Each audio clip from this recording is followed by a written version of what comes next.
Well, let's get back to our study. Now, just as a little review here, we determined that either something by its nature is eternal or something non-eternal emerged from nothing. Now, we call that was eternal God, because it makes no sense whatsoever that, to start with, there was just nothing, and then all these somethings came from nothing.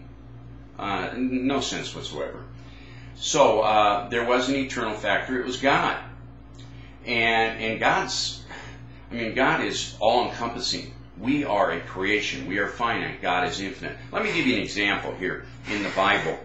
In 1 Kings chapter 8, verse 27, it says, "But will God indeed dwell on the earth? Behold, heaven and the highest heaven cannot contain you." And then, when you take a look here in the book of Psalms, we're able to also see in Psalms 147, verse 5, it says, "Great is the Lord and abundant in strength. His understanding is infinite." Now, this is the God of the Bible. This is the God of the Christian. But let's be fair-minded. We said something by its nature is eternal, or something non-eternal emerged from nothing. Well, from nothing, nothing comes. So, something by its nature eternal. Now, someone might say, yes, I believe that, but it was not God. It was, who knows, but it just wasn't God. A lot of people, an atheist, for instance, can't find God like a thief can't find a policeman. But nonetheless, they would say that it's not a God, it's matter or some other factor, energy or something, and these two little things bounced into each other and caused this big explosion, and as a result of that, everything else is here.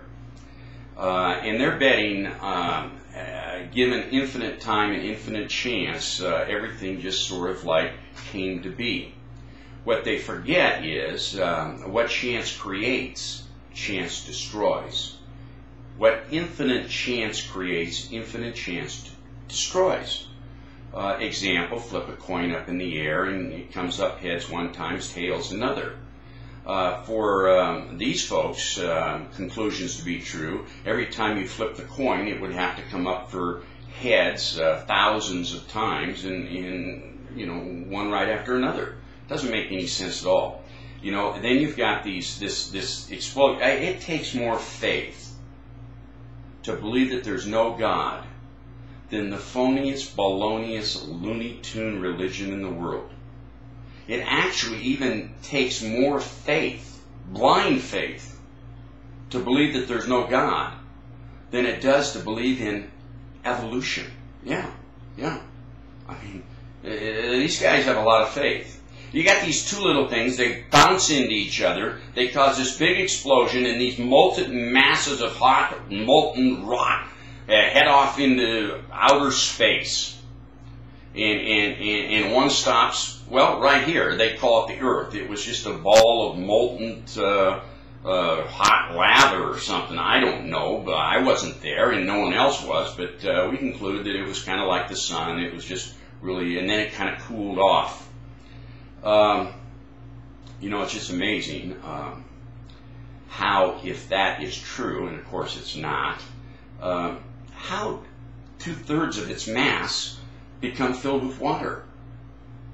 Go out and start your barbecue out in the backyard and get a red hot briquette, burning red, and then set it on the counter and just see how long it takes for 2/3 of it to get filled with water, out of nothing. It doesn't make a lot of sense. You see, the probability factors alone are infinite when you want to start considering that there's no God and that all things happened as a result of some massive explosion and all these rocks heading into outer space. So what we would suggest to you is that there is a God. You're accountable to that God. And you ought to start reading your Bible, getting familiar with that God, getting familiar with the relationship. You see, He'll give you peace like a river, joy like a fountain, a purpose for living, and hope for the future. But you must trust Him. Now, why must you trust God? Why should you have to trust God to have a relationship with God? Well, I'm going to be talking about that. I'm going to be talking about that. And, it's not blind faith like the evolutionist or the atheist has. There's credible good reasons for believing in God. Science today believes in what they call dark energy, dark matter. They can't see it. Nobody can show you any. But they believe it's there. And why do they believe it's there? They believe it's there because they can detect the effect. You see, you can know something exists by just observing the effect. Well, that should be a dead giveaway. Here we are on this earth, and everybody believes in God. That's the effect of God. We don't train people to believe in God. It comes to them naturally. We have to train people not to believe in God. That's what the atheist does. That's what the evolutionist does. That's what the communist does. Believing in God comes natural. It comes natural. It's part of being human.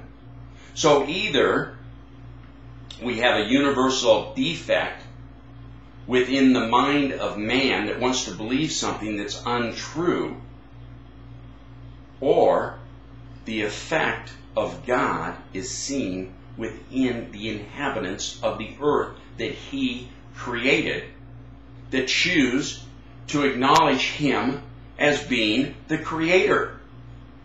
And that's what we see on the planet Earth. From the very beginning of time all the way through to the present time, people believe in God because God is real and He'll change your life.